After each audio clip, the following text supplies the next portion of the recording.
पवित्र अशा चंद्रभागा मातेच्या तीरावर रुक्मिणी प्राणसंजीवन पांडुरंग परमात्मा याच्या कृपा आशीर्वादानं अनेक संतांचे चरण ज्या भूमीला लागले आणि महाविष्णूंनी त्यांचं दर्शन घेतलं आणि त्यांनी महाविष्णूचं दर्शन घेतलं, अशी पवित्र भूमी तीर्थक्षेत्र पंढरपूर. आणि अवघीचं तीर्थे घडली एक वेळा, चंद्रभागा डोळा देखील या.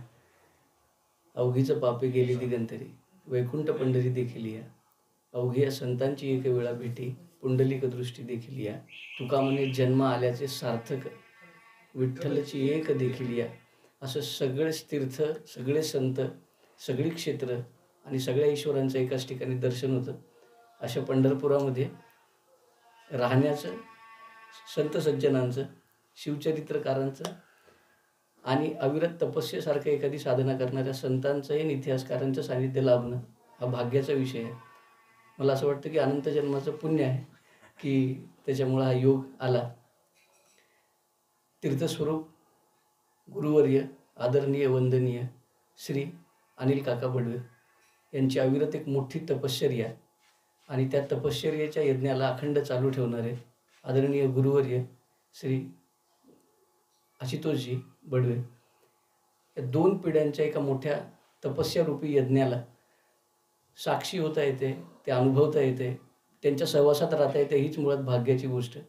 आणि त्याहून मोठी गोष्ट आज म्हणजे आम्ही अत्यंत लहान, पण आई खूप महान असते आणि बाळाला मांडीवर घेते. जसं गुरुजींनी आज मला विद्यार्थी म्हणून का होईना मत मांड म्हणून इथे आग्रह केला. हे भाग्याचीही गोष्ट, आनंदाची गोष्ट आणि शिकण्यासारखी गोष्ट की आयुष्यात आम्ही कसं करावं पुढे. त्याबद्दल मनापासून धन्यवाद. शिवचरित्राच्या विषयावर काम करण्याची सुरुवात केव्हापासून झाली तर मुळात अध्यात्माच्या अभ्यासात घरातली परंपरा होती. शिवचरित्राबद्दल आवड जशी महाराष्ट्रात प्रत्येकाला आहे तशी मनात होतीच, पण विशेष करून जेव्हा आपलं कार्य आपल्या धर्मसंस्कृतीनुसार आपण करत असतो, तशी माझी शिक्षण संस्था आहे, तर त्या शिक्षण संस्थेमध्ये कार्य करत असताना अचानक मुंबईसारख्या भागामध्ये हा अनुभव यायला लागला की त्या शाळेमध्ये संस्कार म्हणजे श्रीमद भागवतातले श्लोक, भगवद्गीतेतले असं मुलांना शिकवणे सहज स्वभावानं होत होतं आणि ते खूप आवडीनेही सगळ्या समाजातील लोक करत होते. पण अचानक यावर्षी ज्या विद्यार्थ्याचे ॲडमिशन झाले, पुढच्या वर्षी त्याचं नाव बदललेलं असायचं.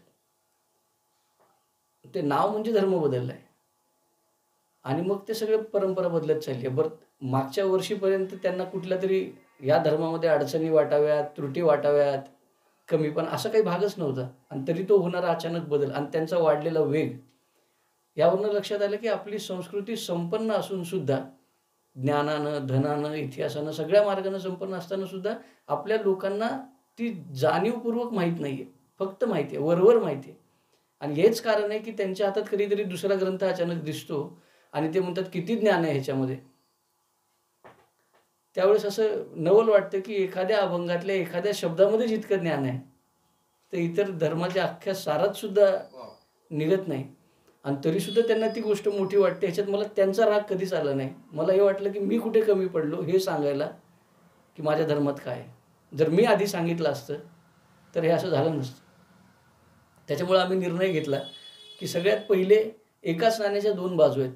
आळंदी, पंढरपूर या तीर्थक्षेत्राच्या ठिकाणी धर्माचं कार्य नितांत वेगानं आणि सद्गुरू जोग महाराजांसारख्या पुण्यवान आत्म्यांच्या कार्यरूपाने 107 वर्ष झालं त्या परंपरेला होत आहेत. तर ते सगळ्या जाती धर्मातल्या लोकांना एकत्र घेणे, ज्यांना इच्छा असेल वारकरी संप्रदायात येऊन पुढे हे कार्य करण्याची त्या सगळ्यांना मोकळीक देणे आणि हे कार्य करणे.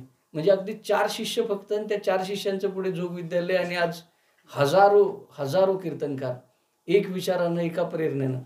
विद्यार्थ्यांना फीस नाही, शिक्षकांना पगार नाही आणि कार्य तर एवढे वर्ष झालं चालू आहे. तर असं कार्य चालू आहे. पण दुसरी अडचणीचा भाग असा एक डोळ्यासमोर आला की दोन आपल्या धर्मातल्या भाग बघायला गेलं तर शिक्षण दिल्यानंतर वय तरुणाई संपलेलं, दुसरं काही करता येत नाही.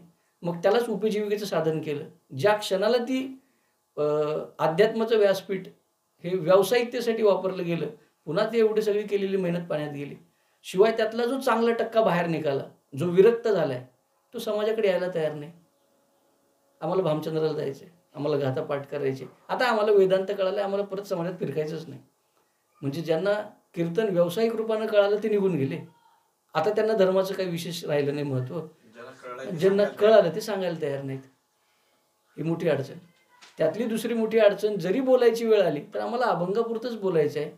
त्या गावातला धर्म टिकावा ह्यासाठी कधी बोलायचं आहे हेच माहीत नाही. मग माझ्या 2 तासाच्या कीर्तनातलं किती वेळ मी त्या गावाला समजून घेतलं, तिथल्या धर्म कितपर्यंत खोल रुजलाय का तिथून त्याची पाळंमुळं हालायला लागले त्याला समजून घेतलं, हा भागच नाही. म्हणून मग विचार आला मनामध्ये की साधारणतः अशा गोष्टीवर तरी काम करू किमान, की ज्याला आकार देताना ती वस्तू आकार घेईल पटकन. आणि एकदम दगडावरच जाऊन डोकं आपटायचं म्हटलं तर अवघड आहे. तर ज्या मुलांना अध्यात्म कळायला लागले ते त्याच्या साधनेत आहेत. ज्यांना धर्म कळतोय त्यांना राष्ट्र कळणं सोपं जाईल. अगदीच शून्यात गेलो तर मग प्रश्नच वेगळे पडायला लागलेत समोर. आम्ही सुरुवातीला शाळांमध्ये गेलो, महाविद्यालयांमध्ये गेलो, काही संघटनांमध्ये बोलायला गेलो. त्यांचे प्रश्न अशा स्वरूपाचे होते की 2 प्रकारचे. एक अडाणी माणसाला वाटतं तुम्ही का विनाकारण हे नको ते आता शिवचरित्र आणि हे पुढे बघा विज्ञान किती वाढले ह्याच्याकडे लक्ष द्या. एक भाग ह्याच्याने काही होत नसतं. दुसरा भाग खूप अभ्यास केलेले लोक पण कधी कधी अज्ञानाच्या पलीकडचे प्रश्न विचारतात. त्यांचं म्हणणं असं असतं की भूतकाळ आणि वर्तमान काळ या दोन्ही गोष्टी निरर्थक असतात. भूतकाळ होऊन गेलेला आहे तो दुःखच देतो, त्याला आठवण करण्यात काही मजा नाही. आणि भविष्यकाळ तो येणार अजून आलेलाच नाही, त्याची विनाकारण का चिंता करायची. म्हणून फक्त आजमध्ये जगा. वर्तमानात बांगलादेशमध्ये जे घडलं ते वर्तमानात फक्त जगणाऱ्या लोकांसोबत घडलं. त्यांनी भूतकाळ विसरला आणि भविष्याची चिंताही सोडली. म्हणूनच हिंदू रस्त्यावर मरून पडले. भूतकाळ नाही सुटू शकत ना. भूतकाळ शिकण्यासाठी आहे, वर्तमान त्याला घडवण्यासाठी आहे आणि तेच उद्याचं भविष्य. तर मागच्या इतिहासातून काही शिकायचंच नसेल तर मग महापुरुष जन्मले कशासाठी आणि कार्य केलं कशासाठी. मग हा मुद्दा आहे. सांगताना असं सांगितलं जातं की अकबर राजा महान आहे, त्यासोबत त्याच्या स्वतःच्या अकबरनाम्यामध्ये आणि जहांगीर त्याच्या मुलाच्या ह्याच्यामध्ये दोघांमध्ये उल्लेख आहे की तो निरक्षर होता. जो निरक्षर आहे तो महान आहे. आणि त्याच कालखंडामध्ये त्याच्याही आधी बाप्पा रावळपासून राणा संगा, महाराणा प्रताप या सगळ्यांचं चरित्र वाचल्यावर कळेल की निरक्षरता, साक्षरता, आर्थिक साक्षरता, समाजाभिमुख राहणं, पवित्र राहणं, सज्जन राहणं महान कशाला म्हणतात याचं काही गणितच बसत नाही. मग त्या गणितानुसार जर पराक्रमसुद्धा बघायचा गेला तर किती मुघल बादशाह अत्यंत मोजक्या माणसासोबत आयुष्यात लढाईला उतरलेत मैदानात. नाहीच्या बरोबर उत्तर आहे की अत्यंत मोजकी माणसं घेऊन आम्ही उतरलोय आणि आमच्या जीवावर उदार होऊन लढलोय असं उदाहरणच नाही. आणि अशा मराठ्यांच्या किती लढाई आहेत जे खूप मोठं सैन्य घेऊन गेल्यामुळे जिंकल्यात, अजिबात नाही. जमतील तितके कमी माणसं घेतलीत जाणीवपूर्वक. मग हे कसं कौशल्य आहे. मला माझं धर्म आणि राष्ट्र जपायचं आहे आणि तो जीव दिला तरी चालेल, हरकत नाही, पण हे तत्व जपलं गेलं पाहिजे यासाठी लढाई आहे. आणि जसं आत्ताच पाठामध्ये विषय झाला की 6-6 महिने वेडा पडला तरी चालेल, आम्ही जगतो एवढं महत्त्वाचं, बाकी काही आवश्यकता नाही. शहाजी राजांच्या बद्दल महाराणा प्रतापांचे आजोबा राणा संगांबद्दल उल्लेख आहे असा की राणा संगांच्या म्हणजे दहशत तर होतीच, त्यांची प्रचंड दहशत होती की त्या माणसासमोर निभाव लागणं शक्य नाही. पण एकदा युद्धामध्ये तलवार लागून त्यांचा डावाडोळा गेला होता. डावाडोळा गेल्यानंतरही युद्ध चालू होतं.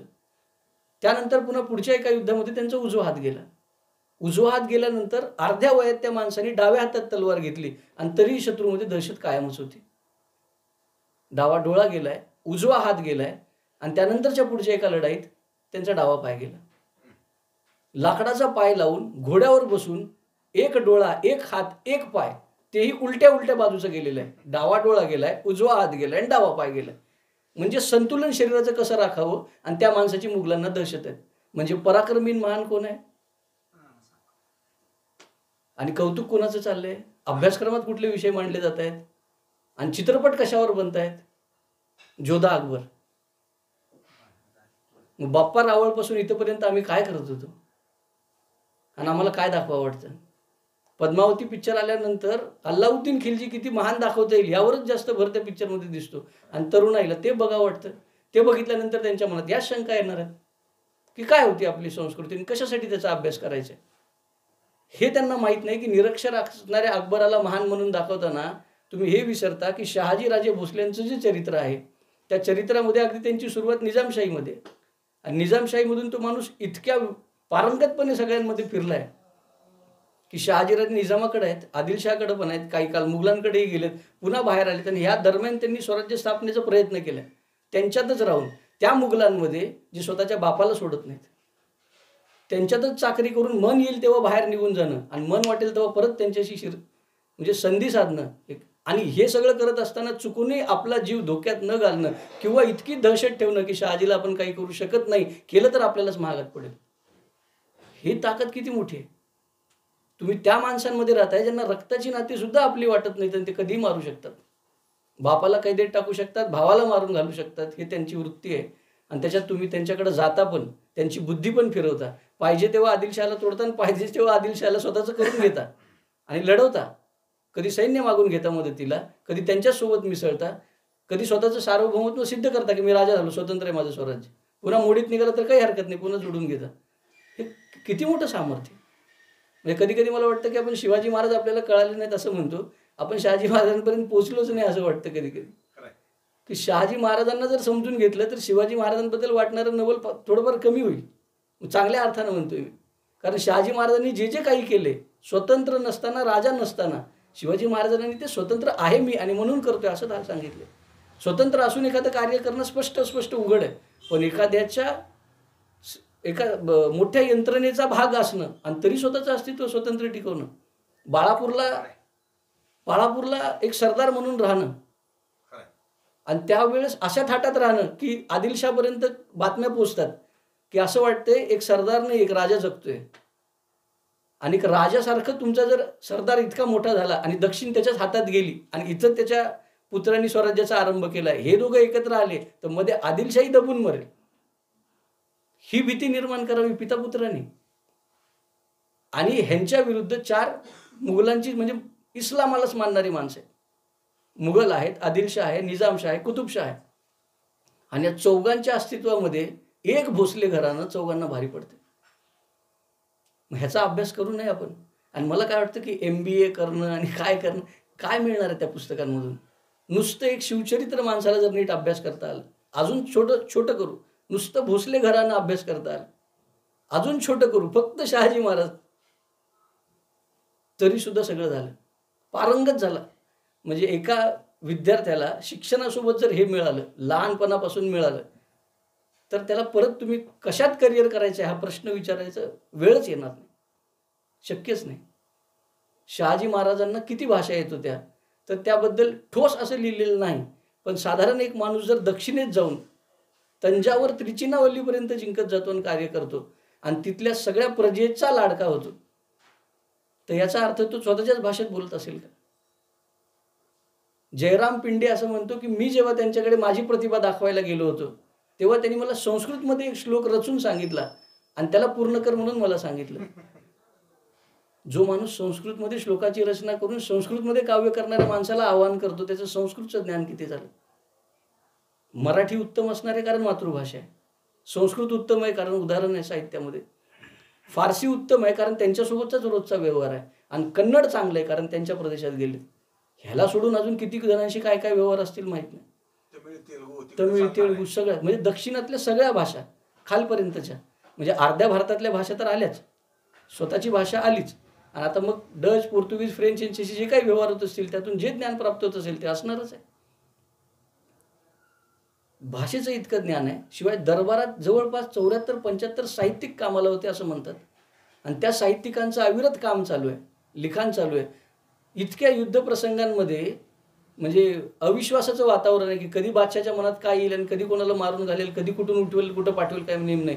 अशात माणसाला युद्धासोबत पुन्हा साहित्याची गोडी असावी, त्याचं वाचनही असावं, त्याचं चिंतन असावं, पंडितांसोबत चर्चा असावी, लिखाण चालू राहावं. आणि या सगळ्यातून पुन्हा मला माझं स्वराज्याचं स्वप्न टिकवायचंच आहे म्हणून पत्नीला आणि मुलाला दूर ठेवावं, आणि तिथे ती खटपट चालू असताना इथून पैसा, माणसं, उत्कृष्ट गोष्टी जोडून तिथं पाठवाव्यात. शिवाजी महाराज हे साकारलेलं स्वप्न आहे, आणि शहाजीराजे ज्यांनी ते स्वप्न पाहिलेलं आहे. म्हणजे एका वॉल्ट डिझनी नावाचा जो माणूस आहे, डिझनी वर्ल्ड ज्यांनी उभारलं, आज जगातलं सगळ्यात मोठं ते कार्टूनही ठरलं आणि त्यानंतर ते चॅनलही आहे आणि त्यांचं स्टुडिओही आहे मोठं. हां, ते ती डिझनी वर्ल्ड उभा राहावं हे त्या वॉल्ट डिझनीचं स्वतःचं स्वप्न होतं. पण ते इतकं मोठं स्वप्न होतं की ते पूर्ण होईपर्यंत वॉल्ट डिझनीच वारले. वारल्यानंतर पत्रकार परिषद झाली की त्यांचे बंधू उपस्थित राहिले, कारण वॉल्ट डिझनी नव्हते. पत्रकारांनी प्रश्न विचारला की इतकं मोठं कार्य तुमच्या बंधूंनी उभं केलं, पण आज ते पाहायलाच नाहीत. तुम्हाला कसं वाटतंय? वॉल्ट डिझनीच्या भावाने माईक हातात घेतला आणि सगळ्या जगातल्या पत्रकारांना सांगितलं की कुणी सांगितलं की वॉल्ट डिझनीने हे पाहिलं नाही? तुम्हाला असं वाटतं की त्यांनी पाहिलं नाही, आपण वेडे आहोत. त्यांनी पाहिलं म्हणून आपण पाहतोय. वॉल्ट डिझनीने हे सगळं स्वप्नात पहिलेच पाहिलं, वास्तवात आपण आज पाहिलं. स्वप्नच पाहिलं नसतं तर वास्तवातले डिझनी वर्ल्ड उभंच राहिलं नसतं. शहाजी महाराजांनी स्वराज्याचं स्वप्न पाहिलं नसतं तर शिवाजी महाराजांच्या रूपातून उभं राहिलेलं स्वराज्य आपण पाहिलं नसतं. महाराज गादीवर बसले, पण मला असं वाटतं की त्या दिवशी शहाजीराजेच बसले. शहाजीराजेच बसले. किंबहुना भोसल्यांची जी तळमळण परंपरा होती ती अख्खी येऊन तिथं आरूढ झाली, पूर्ण महाराष्ट्राच्या रूपात. मराठ्यांचं राज्य आलं. आता दुर्दैवानं राजकारण्यांचे इतके उपकार झालेत महाराष्ट्रावर की मराठा शब्दाचा अर्थ काय घ्यायचा हे मोठे अडचण होऊन बसली. आधी मराठे आले म्हणले की महाराष्ट्रातले मराठे आले असा अर्थ होता. आणि आजकाल त्याहून अवघड हे झाले की आधी वक्त्याला मान होता आणि वक्ता बोलल्यानंतर त्याच्या विचाराचा आशयानुसार अर्थ काढला जायचा. आता वक्ता बोलवायच्या आधी त्याचं आडनाव काय इथूनच अर्थ काढला जातो, त्याच्यानुसार त्याचे अर्थ काढले जातात. कीर्तनामध्ये सुद्धा कुठल्या भागात कीर्तन आहे म्हणजे कुठल्या आडनावाचा माणूस येईल हे ठरलेलं आहे. 100-200 वर्षाच्या परंपरेला फटका बसेल इतकं जाणीवपूर्वक हे कार्य घडते. मग अशा विचाराचा महाराष्ट्र जाणार कुठे हे फार अवघडच आहे. जर तुम्ही आडनावांवरनं विचार घ्यायचा का नाही ठरवत असाल तर मग मोठाच अवघडच कार्यक्रम आहे. कारण ज्यांचा सगळ्यात मोठा द्वेष करायचं ठरवलं आहे त्यांचा टक्का कमी आहे. आणि त्याच्याहून चांगली आनंदाची गोष्ट राजकारण्यांसाठी ही आहे की त्या टक्क्याचा जर तुम्ही द्वेष केला तर तो टक्का विरोध करत नाही, अख्ख्या जगाला माहिती आहे. बरं, त्यांच्याशिवाय जमत नाही हेही सगळ्यांना माहिती आहे. सगळंच अवघड प्रकरण आहे. अष्टप्रधान मंडळातल्या 8 जागांपैकी 1 जागा सेनापतीची मराठा असणारा माणूस भूषवतोय. राहिलेल्या 7 जागांवर कोण होतं? आणि एखाद्या माणसाच्या हातून वाईट घडत असेल एखाद्या कालखंडामध्ये म्हणजे ती अख्खी जमात वाईट आहे असं जे राजकारण केलं जातं त्यातून महाराष्ट्र भरकटतं. कुठल्याही समाजाची बुद्धी भ्रमित केली की तो समाज खेळवता येतो. समाजाला कळलं पाहिजे की माझी बुद्धी असणाऱ्या भागाला मला दूर करायचं आहे का माझ्या जवळ ठेवायचं आहे, हा समाजाचा प्रश्न. वैयक्तिक त्या 3% काही गरजच नाही आहे. 3% अशी समर्पणच केलेली आहेत आयुष्यभरासाठी. मग तो शिवकाळ असेल नाही तर क्रांतीचा काळ असेल. नावांची यादी लिहून काढली की मग तिथं आडनावं बघा. कीर्तनाला प्रवचनाला बोलवण्यापेक्षा त्यावेळेस आडनावं तपासण्यापेक्षा राजकारणाच्या वेळेस त्यांची उचल बांगडी करून मुद्दाम दाखवण्यापेक्षा हे सगळं समजून घेण्यासाठी मुलांपर्यंत इतिहास पोहोचण्याची गरज आहे. त्यातल्या त्यात मुलांपर्यंत पोहोचलेला जो इतिहास आहे तो इतकाच आहे. शाहिस्तेखान, अफजल खान हे मोजक्या गोष्टी. याच गोष्टींवरती खेळ केला जातो की अफजल खान आल्यावर अफजल खानचा वकील कोण होता, झालं, मुलांचं डोकं भ्रमित झालं. शाहिस्तेखान आल्यानंतर शिवाजी महाराज इतके दिवस शांत का बसले होते, का मारलं नाही त्याला? आता प्रत्येक गोष्टीचं उत्तर तुम्ही किमान त्या प्रक्रियेत उतरल्यावर तरी कळेल ना. पूर्ण पोहायचं कसं याचं अख्खं पुस्तक वाचत बसलो आपण आणि पाण्यात उडी मारली पुस्तकासकट, नाही वाचणारा बुडेल आणि पुस्तक तरंगेल.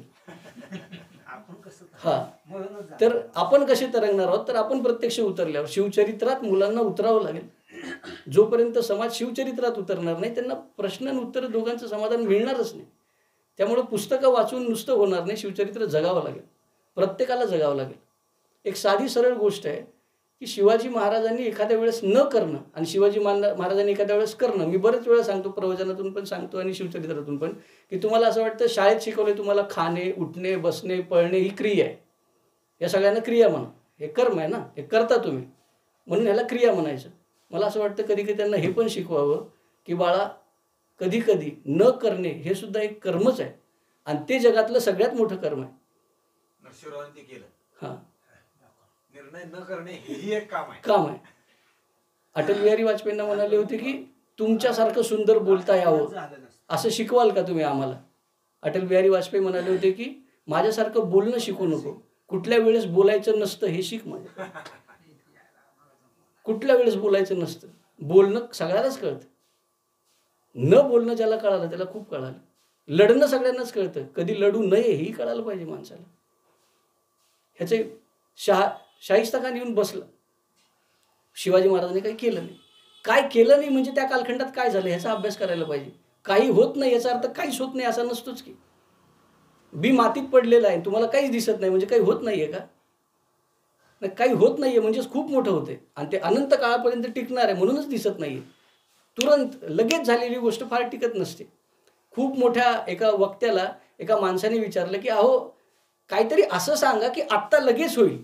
तुम्ही असं खूप लांबचं सांगू नका, इतका कालखंड हे कार्य करा, इतका कालखंड वाचन करा, इतका कालखंड चिंतन करा, त्यानंतर असं होईल, त्यानंतर तसं होईल, लगेचचं काहीतरी सांगा. त्यांनी म्हणले 2 पर्याय आहेत बघ तुझ्याकडे. ताकद हवी असेल ना माणसाला, 2 पर्याय आहेत. की भिंत पूर्ण पाडून टाकायची आहे का, ताकद लागणार आहे, बरोबर आहे. पण 2 पर्यायानं ती हलवता येतं त्या भिंतीला. कसं हलवतोस तू बघ. 2 पर्याय देतो तुझ्या म्हणण्यानुसार, एक माझा पर्याय, एक तुझा. माझा थोडासा दीर्घकाळाचा, तुझा तत्काळ. त्यातला पर्याय असा आहे की 2 ग्लास तुझ्यासमोर ठेवतो. एका ग्लासात दूध आहे, पण ते 1 ग्लास दूध पिऊन काही होणार नाही, रोज प्यावं लागेल. तुझ्या अंगात इतकं बळ येईल की भिंत पाडून टाकशील. दुसरा ग्लास मात्र मद्याचा आहे, दारूचा. आत्ता पिन नुसतं भिंतीकडे बघ, भिंत हलायला लागेल, संपलं विषय.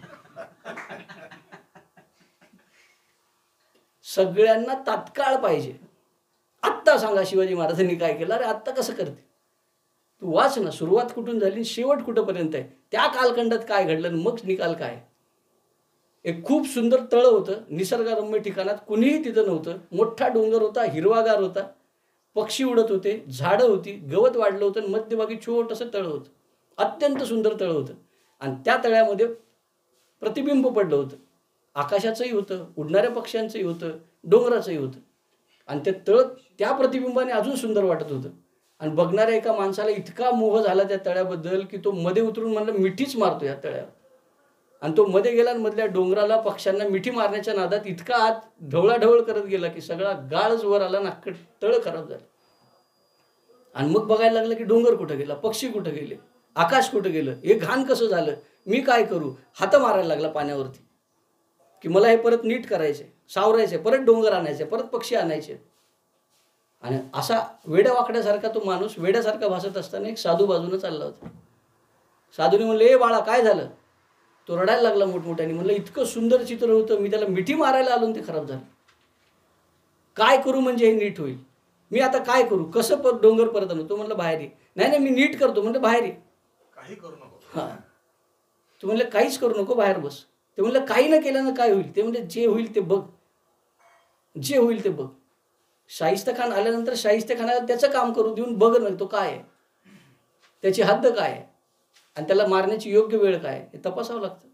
प्रत्येक वेळेस उठलं आणि मारलं मग हीच तर अडचण आहे. शिवजयंती साजरी करणं म्हणजे सगळ्या तरुण पोरांनी, उत्साही पोरांनी एकत्र यायचं, चंद्रकोरी लावायच्या, दाढी कोरायची, गाड्यांवर स्टिकर लावायचे, झेंडे घ्यायचे, वर्गण्या काढायच्या, न देणाऱ्याला नावं ठेवायची, देणाऱ्यांनी मिरवायचं आणि फक्त एक आवेश म्हणजे शिवाजी महाराज. नाही चालणार, असं नाही चालणार. अफजल खानाला मारताना आवेश आहे पण आधीची तयारी, शाहिस्ते खानाला संपवणं हे मोठं काम आहे पण त्याच्या आधीची तयारी.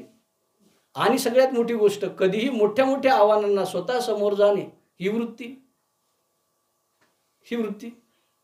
तुम्ही वर्गण्या मागायला पुढे आहात आणि शिवचरित्राप्रमाणे आपला परिसर जगतोय का, आपल्या परिसरात एखादा बलात्कार होऊच नये यासाठी आपण काही कार्य करतोय का, महिलांचं संरक्षण व्हावं यासाठी आपण काय करतोय, मुलांमध्ये शिवसंस्कार जावं यासाठी काही बालसंस्कार केंद्र आपण आपल्या भागात उभारतोय का, एखादं शिवचरित्राचं तुम्ही आयोजन करताय का, शिवजयंती करताना त्याआधी मुलांना काही तशा स्वरूपाची पुस्तकं वाटताय का, त्यांना अभ्यासक्रम देताय का, पुन्हा त्यांची परीक्षा घेताय का, छान अभ्यास करणाऱ्या मुलाला कौतुक बक्षीस देताय का आणि त्याला पुढच्या वेळेस भाषणाला उभं करताय का, त्यांच्यात शिवचरित्र रुजवताय का. नाही, तसं काय नाही.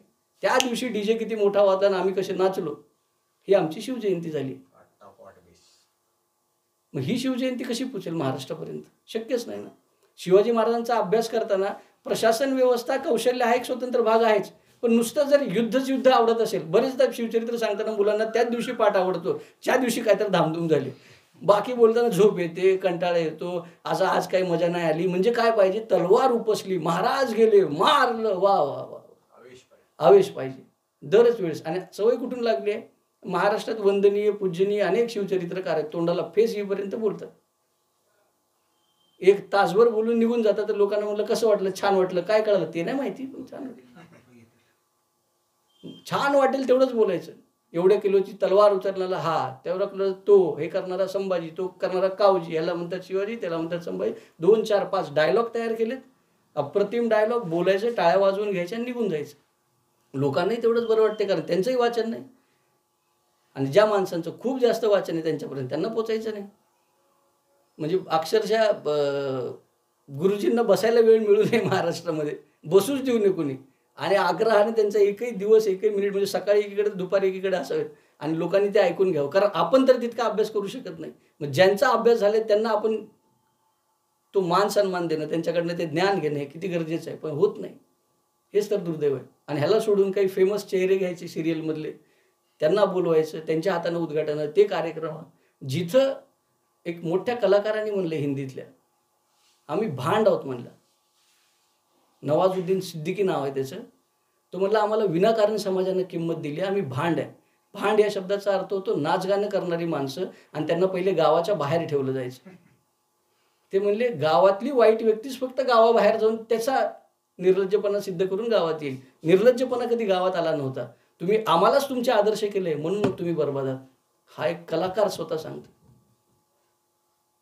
आपले आदर्श कोण झालेत, तर कुठलीही जाहिरातीसाठी तुम्हाला चेहरा लागतो हिरो हिरोईनचा, जे मुळात पडद्यावरती जे वागू नये असंच आचरण करत असतात. ज्या देशाचे आदर्श हिरो हिरोईन असतील त्या देशाचं कसं होईल. आणि ज्या देशाकडे महान परंपरा असताना एकही महापुरुष तुमचा आदर्श म्हणून समोर ठेवला जात नाही कुठेच. आजकाल तर हाही विरोध आहे की सरस्वती मातेची मूर्ती शाळेमध्ये ठेवू नये. महापुरुषांचं तर अजून लांबच राहील. आणि ह्या सगळ्या शाळेंचे संस्थापक अध्यक्ष हिंदू आहेत, आणि त्यांना ॲडमिशनच्या 2, 4, 5% ॲडमिशनच्या भीतीपोटी हे सगळं करावं लागतं. यापेक्षा मोठी लाचारी काय. शिवाजी महाराजांकडे एक वकील पाठवला होता स्टीफन नावाचा. राज्याभिषेकाच्या वेळेस तर हेनरी ऑक्झेंडन आला होता. त्या ऑक्झेंडननी ही मागणी केली होती की तुमच्या स्वराज्यात जी नाणी तुम्ही बनवणार आहात ते आम्हाला द्या बनवायला, इंग्रजांना द्या बनवायला. आता राज्याभिषेकाच्या वेळेस आला इंग्रज आहे, इंग्रजांकडनं अनेक मदत हवी आहे, तोफा हव्या आहेत, दारुगोळा हवा आहे, पाहिजेच त्यांच्याकडनं ही आधुनिक टेक्नॉलॉजी. पण शिवाजी महाराज तिथं प्रखरपणे स्पष्टपणे सांगतात की आम्ही तुला नाणी बनवायला देणार नाही. राजा किंवा राज्य आमचं आणि आमचं चलन तुमच्या ताब्यात. ज्या माणसाचं चलनच दुसरा माणूस बनवतो त्याच्या अर्थकारणाचं काय, म्हणजे सार काय निघावा की तुम्ही व्यवहार करू शकता पण नाणी बनवू शकत नाही. असं शक्य नाही ना. आमचं नाणं आम्ही बनवणार आणि त्याची बाजारातली किंमत आम्ही ठरवणार. मग तुमच्यासोबत आमचा व्यवहार होत असेल तर आम्ही ठरवू की त्याच्या बदल्यात तुम्हाला काय द्यायचं आहे. राजापूरची वखार लुटली ती स्पष्ट मग खोदून काढली महाराजांनी, आणि रागात आवेशात खोदून काढली. साधं सुद्धा नाही, राग दाखवला महाराजांनी की तुम्ही इंग्रज असाल आणि काही असाल तरी मला फरक पडत नाही त्याचा. तुम्ही स्वराज्याच्या विरोधात जाल तर तुम्ही संपलात. आणि त्या राजापूरची म्हणजे निर्लज्जपणा कसा असतो, सज्जनता कशी असते, निर्लज्जपणा. आपलं स्वराज्य आहे, आपल्या जागा आहेत, आपली माणसं आहेत, लुटायला इंग्रज आलेत, आणि राजापूरच्या वखारीनंतर पुन्हा वकील पाठवला जातो आणि महाराजांना सांगितलं जातं की त्याची नुकसान भरपाई द्या आम्हाला. म्हणजे लाज आहे का काही की आपण दुसऱ्याच्या देशात कंपनी म्हणून आलोय, व्यापाराला आलोय, आणि त्यांच्या इथं चुकीची कामं करून त्या राजाच्या विरोधात कारस्थान करून शत्रूला मदत करतोय वेडा पडल्यावर आपण. आणि त्याचा राजाला राग आला तरी त्याच्या समोर उभं राहायचं जाऊन, आणि नुकसान भरपाई कशाची मागायची. निर्लज्ज माणसाचं पहिलं लक्षण आहे, त्याला लाजच वाटत नाही. आणि स्वाभिमानी माणसाला मात्र असं करत नाही तो. म्हणून राजांनी थोडंसं मला असं वाटतं की कधी रामासारखं आणि कधी कृष्णासारखं वागावं हे शिवाजी महाराजांनी सांगितले. की मी माझ्या प्रजेसोबत रामासारखं वागणार आहे, माझ्या शत्रूसोबत मी कृष्णासारखं वागणार आहे. रथाचं चाक अडकले मार, भीष्म आहेत मार मार, जेव्हा मारायचे तेव्हा मार. तिथं गप्पा मारत बसू नको. धर्माच्या रक्षणासाठी आलोय, दुसरं कुठलं कार्य आपलं नाही. त्याच्यामुळे जेव्हा मारायचं आणि ज्याला मारायचं त्याला मारायचंच आहे. मग त्याच्यामध्ये हे बघायचं नाही की आपण रात्री घुसलो का, व्यवहारात काय आपण दिसतोय. राजापुराच्या ह्याच्यातल्या लाखो रुपयाची मांडणी केली होती त्यांनी की 1 लाख कितीतरी रक्कम आहे ते आमचं नुकसान झाले. महाराज म्हणले मान्यच नाही. त्यानंतर ते 39,000वरती आले. त्याला वकिलांनी तोडत 9,000वर आणलं. 1671ला ही पहिली बैठक झाली होती की आम्हाला काहीतरी हवंय म्हणून. 1,39,000, 9,000, 9,000वरनं 2 वर्ष चर्चा चालली, आणि दुसऱ्यांदा वकील आला 2 विषय घेऊन. म्हणलं राजापूरच्या नुकसानासोबतच हुबळीचं एक नुकसान आहे आमचं, तुम्हीच केलेलं, त्याची भरपाई आम्हाला द्या. तर हुबळीचं ह्याचं मिळून काहीतरी आम्हाला मिळेल. तर महाराज म्हणले नक्कीच म्हणले, पण एक काम करावं लागेल तुम्हाला, तुमची मला ह्या नुकसान भरपाईच्या बदल्यात तोफा आणि दारुगोळा देणार असाल सिद्धीवर चढाई करायला तर मी तुमचं नुकसान भरपाई देतो. म्हणजे एकीकडून तुमचं आणि सिद्धीचं नातं खराब करायचं पहिलं, 2 तुमच्याकडनं मदत घ्यायची आणि घेतल्यावर मी पैसे देईन का, हा माझा प्रश्न. व्यवहार कुशलता आहे. वाईटासोबत व्यवहार असाच करावा. वाईटाला जरा जरी शिल्लक ठेवलं तर गोंधळ होतो. दुर्योधन पडला पण राहिलेला अश्वत्थामाला तरी सेनापती व्हायचं होतं. त्याच्याच रक्ताचा टिळा लावून तो निघाला आणि येऊन मारलं कोणाला, पांडवाच्या मुलांना. वाईटाचं बीज जरी शिल्लक राहिलं तर ते शेवटी वाईट विनाश केल्याशिवाय राहणार नाही. त्यामुळे संपवताना सगळ्या दृष्टीने संपवावं लागतं त्यांना. आणि शिवाजी महाराज नुसत्या लढाईतच नाही, म्हणजे जिथं युद्धबळ आहे तिथं युद्धबळ आहे आणि जिथं बुद्धिबळ आहे तिथं बुद्धिबळ आहे. आणि बुद्धीचं बळ व्यवहारातच दाखवता येतं. युद्धाचं बळ तुम्ही मनगटातल्या जोरावर दाखवाल, पण जेव्हा व्यवहाराची वेळ येते तेव्हा इंग्रजांना भिका मागाव्या लागतात की द्या ना आमची नुकसान भरपाई. महाराज म्हणतात ठीक आहे. 1671 ते 1673 पर्यंतचा कालखंड गेला, रुपया दिला नाही त्यांनी. चर्चा राहिली. इंग्रज अधिकारी, तो स्टीफन जेव्हा आला होता तेव्हा तिकडून इंग्रज अधिकाऱ्यांनी पत्र लिहिलं की जायच्या आधी लक्षात ठेव, भारतातल्या हुशार राजांपैकीतला, राजनीतीमधला सगळ्यात मातब्बर माणसासमोर उभा राहतोयस, तू काय घेऊन नाही आलास तरी चालेल, पण चुकून तोंडातनं शब्द देऊ नको, नाही तर तो माणूस घेतल्याशिवाय राहणार नाही. सांभाळून वाग. ही दहशत आहे, ही बुद्धीची दहशत आहे, तलवारीची नाही. तलवारीची दहशत कदाचित माणूस संपल्यावर जाईल, बुद्धीची दहशत कायम राहते. आणि म्हणूनच कदाचित इंग्रजांनी असं ठरवलं होतं की या देशातलं सगळ्यात मोठी ताकद बुद्धी हीच आहे, तीच हाणून पाडा. जेम्स मिलने 3 खंड लिहिले. सगळ्यात मोठी गोष्ट जी सगळ्यात तळागाळात आपल्या भारतात रुजली पाहिजे की जेम्स मिलनी जेव्हा 3 खंड लिहिले, त्याला सांगितलं होतं इथला अभ्यास कर, तर त्या 3 खंडात त्यांनी वर्णन केलं हिंदू शासन म्हणजे काय, मुघल शासन म्हणजे काय आणि ब्रिटिश शासन म्हणजे काय. पण मला असं वाटतं की त्यांनी हे लिखाण केल्यानंतर पुढच्या ह्या जे स्वतःला विद्वान म्हणून घेणाऱ्या पुस्तकी ज्ञानी लोकांना वाटतं की बघा हे हिंदू शासन असं असतं, मुघल शासन असं असतं आणि ब्रिटिश. पण पहिला शब्द काय आहे, हिंदू शासन. दुसरा काय आहे, मुघल, म्हणजे स्पष्ट कळतं की इस्लाम आहे. म्हणून आजही तिडीक आहे सगळ्यांच्या मनामध्ये. अजून आत्मीयता कुणाच्याही मनात येत नाही, येऊच शकत नाही, कारण स्पष्टता आहे हिंदू मुस्लिम. तिसरं शासन मात्र लिहिताना ब्रिटिश शासन लिहिलं. इथं अडचण आहे. कारण आजही आपल्याकडे म्हणतात की इंग्रजांचं राज्य आलं होतं ना, इंग्रजांनी गुलाम केलं होतं ना. इंग्रजांनी नाही, हिंदूंना ख्रिश्चनांनी गुलाम केलं होतं. ही स्पष्टता ज्या दिवशी येईल त्या दिवशी पुढचा एक मोठा हिंदूंचे अडसर दूर होईल. कारण ते जाणवतच नाही ना, पांघरलेलं आहे. उघड येणारा मूर्ख मुघलांसारखा शत्रू परवडला, पण गल्लीबोळात घुसून धर्मांतरण करून वाड्या वस्तीत करणारे उद्या 50% जास्त होतील आणि मतदानानुसार देश त्यांच्या हातात द्यावा लागेल. ती परिस्थिती हिंदूंना कळत नाहीये, कारण अजूनही इंग्रज आले आणि गेले असं वाटते. इंग्रज गेलेच नाहीत. तुम्ही उघडलेल्या अभ्यासक्रमात इंग्रज जिवंतच आहेत. हे जे ब्रिटिश साम्राज्य आहे ते ब्रिटिशही नाही, ते इंग्रजही नाही, ते ख्रिश्चनांचं साम्राज्य आहे जे नको आहे. तुम्ही म्हणाल असं कसं म्हणू शकता, संविधानानुसार चालणारा देश आहे. छत्रपतींच्या महाराष्ट्रामध्ये छत्रपतींचा आदर्श घेऊन जेव्हा आम्ही चालतो तेव्हा आम्हाला बारदेशची आठवण येतेच. बारदेशला जेव्हा जबरदस्तीने सगळ्यांना ख्रिश्चन करायचं चाललं होतं तेव्हा शिवाजी महाराज गेल्यानंतर माणसांनी हात जोडून सांगितलं की हा प्रकार आहे, एकतर ख्रिश्चन व्हा, नाहीतर सगळं इथंच सोडा, नाहीतर मरा. महाराज म्हणले असंच असेल तर आमच्याकडेही तोच पर्याय. 4ही पादऱ्यांच्या मुंड्या मारल्याने वेशीवर लटकवून दिल्या. घ्या म्हणले, घ्या, जी भाषा कळते ती घ्या. आम्हाला त्यामुळे हे सांगत बसू नका की हे कसं आणि ते कसं. नक्कीच हिंदू धर्माला मानवता आवडते, तो सहिष्णू आहे, सगळं खरं आहे. पण अडचण काय माहिती आहे का, अख्ख्या गल्लीमध्ये जर एक फर्नांडिसचं घर आहे, एक अब्दुलचं घर आहे आणि एक पाटलाचं घर आहे, तर अब्दुलच्या घराला अब्दुलची पाटी असावी, अत्यंत आनंद आहे. त्या घरात नमाजही पडावी, अत्यंत आनंद आहे. ज्यांचं फर्नांडिसचं घर आहे त्याच्यामध्ये तुम्ही जिजसचा फोटो लावा, आनंद आहे. तिथे प्रेयर चालू दे, आनंद आहे. अडचण काय झाली आहे, तुम्ही तिथे चर्चमध्ये फर्नांडिसच्या घरात प्रेयरही चालली आहे, अब्दुलच्या घरात नमाजही चालली आहे, परत हे सगळे उठून पाटलाच्या घरात आहेत आणि त्याला म्हणतात पाटलाच्या दारावर पाटलाची पाटी नको, ते सगळ्यांचं घर आहे. अरे, फर्नांडिसला स्वतंत्र घर आहे, अब्दुलला स्वतंत्र घर आहे आणि पाटील धर्मशाळा आहे. पाटील धर्मशाळा नाही ना बाबांनो. पाटील हजारो वर्षांपासून होतात, तुम्ही येऊन मांडी लावून बसलात आणि आज तुम्ही पाटलाचंच घर घ्यायला निघालात, असं नाही चालणार ना. पाटील सहिष्णू आहे, हो आहे, खरं आहे, पण पाटील सहिष्णू काय, तुम्हाला त्रास देत नाही. पाटील अमेरिकेत येऊन तिथल्या लोकांना हिंदू करत नाही. पाटील येऊन मुस्लिम देशांमध्ये जाऊन हिंदू व्हा असं म्हणत नाही, तलवारीच्या जोरावरही म्हणत नाही आणि ग्रंथाच्या जोरावरही म्हणत नाही. यापैकी कुठलाही पर्याय निवडला तर जग हिंदू झाल्याशिवाय राहणारही नाही, तरी आम्ही करत नाही. मग तुम्हाला इथंच येऊन नेमकं सर्व धर्म समभावाचं प्रेम का मांडायचं आहे? कशासाठी? आणि आमच्याकडे काय कमी आहे म्हणून तुम्ही देताय? तुमचे निरक्षर राजे महान होते म्हणून? कशासाठी? प्रश्नच येत नाही ना. तर त्याच्यामुळं आम्हाला आहोत तसे राहू द्या, आम्ही तुमच्या कामाचे आहोत. कारण जगात एवढं तरी मला माहिती आहे की हिंदू राहिल्याने, ख्रिश्चन राहिल्याने, मुस्लिम राहिल्याने, यापैकी ख्रिश्चन राहिल्याने काय होईल मला माहीत नाही, मुस्लिम राहिल्याने काय होईल मला माहीत नाही, पण हिंदू राहिला तर जगात मानवता राहील एवढंच मला माहिती आहे. त्याशिवाय मानवता राहणार नाही. कारण मुसलमानांचा जेवढा काही काळ इतिहास म्हणून लिहिला जातो त्याच्यामध्ये तलवारीच्या जोरावर सगळ्यांना मुसलमान करावं एवढीच भावना आहे. आणि ख्रिश्चनांच्या काळात एवढंच कळतं की आम्ही हुशार आहे, बाकी कोणी हुशारच नाही.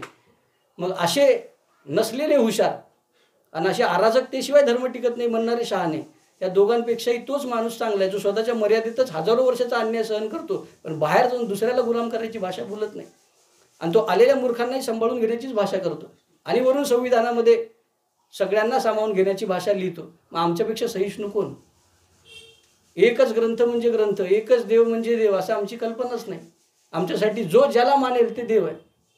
तुम्ही दगडात मानला तरी आम्ही मानतो आणि तुम्ही नाहीच म्हणलात तरी आम्ही तुमचं स्वागत करतो. हीच आमची परंपरा. आम्ही चर्चा करतो, आम्ही ज्ञान देतो घेतो, आम्ही अट्टहास करत नाही, आम्ही दाबून धरत नाही. आमच्याच देवाधर्माचे आम्ही इतके रूप तयार केलेत की आम्हाला त्याबद्दल काही वादच वाटायचं उरलं नाही. त्यामुळे दुसऱ्याबद्दल वाद घालायची आम्हाला इच्छाही नाही. 33 कोटी देव आम्हाला मान्य आहेत, त्याच्यात तुमचे 2-4 बसले तरी अडचण नाही, पण तुम्ही आमचे मारून बसवाल तर ते चालणार नाही. त्यामुळे हिंदू धर्म जपणे ही ख्रिश्चन आणि मुसलमानांची गरज आहे असं मला वाटतं. ख्रिश्चन आणि मुसलमानांनी कधी भविष्यात त्यांच्या पिढ्यांनी मानवता काय असते हे कळावं आणि सुखानं जगावं असं वाटत असेल तर त्यांनीही मिळून हिंदू धर्म जपावा, हिंदूंनी तर जपावाच, त्यात काही वादच नाही. तर त्यामुळं शिवचरित्र कशासाठी? नीट जगायचं असेल, धर्म आणि राष्ट्र टिकवायचं असेल तर शिवचरित्र पाहिजेच, त्याला पर्यायच नाही, त्याच्यासारखा दुसरा पर्याय नाही असं म्हणायलाही हरकत नाही. त्यामुळे शिवचरित्राला अभ्यासक्रमात उतरवणे, घराघरात आचरणात पोचवणे ही काळाची खूप मोठी गरज आहे. ते जर आपण करू शकलो नाही तर मग आपण निष्फळ ठरलो. म्हणजे साक्षात श्रीकृष्ण समोर उभा आहे तरी अर्जुनाला कळत नाही. आणि योगी शेकडो वर्षांची तपश्चर्या करून तो त्यांना दिसत सुद्धा नाही. ज्याच्या दर्शनासाठी शेकडो वर्षाची तपश्चर्या केली, जन्मोजन्म घेऊन तपश्चर्या केली तर तो मिळत नाही. आणि तो श्रीकृष्ण समोर उभा असून अर्जुनाला कळत नाही. हिंदूंची अवस्था अर्जुनासारखीच आहे. एवढा मोठा महान संतांचा आणि महापुरुषांचा इतिहास आहे पण आम्हाला कळत.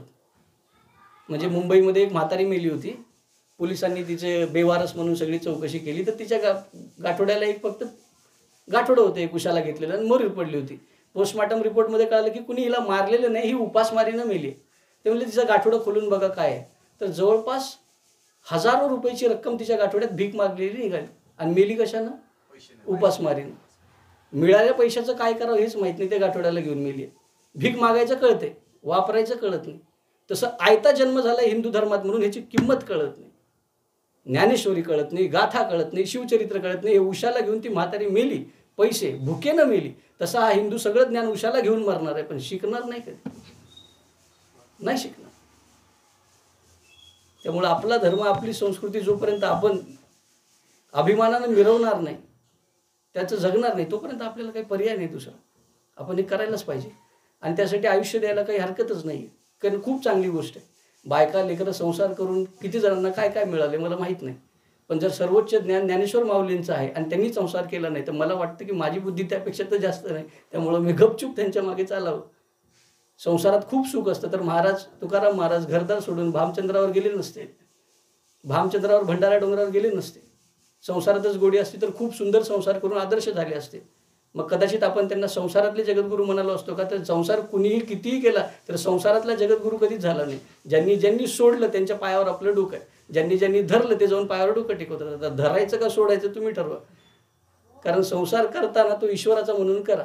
हे मजची स्तव जाहले परी म्या नाही केले, ऐसे जेणे जाणीतले तो सुटला का. ज्यांच्या वाट्याला संसार आलाय त्यांनी तो करावा, पण मी करत नाही म्हणून करावा, जबाबदारी म्हणून करावा. आणि त्यानंतर त्यात अडकू नये. नमाम कर्माणी लिंपंती नमे कर्म फले स्पृहा इतिमाम योबी जानाती कर्म भीर्ण सबद्धते. तुम्ही त्याचं मीपणा सोडल्याशिवाय तुम्ही सुटणार नाही.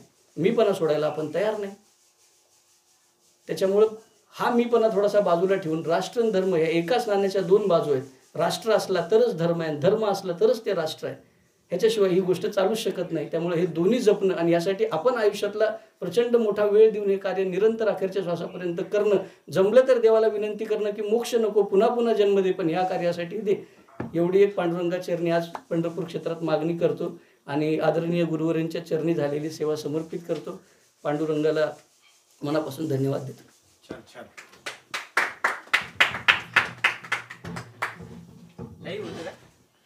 हो होतं, सगळंच होतं आजचं पूर्ण.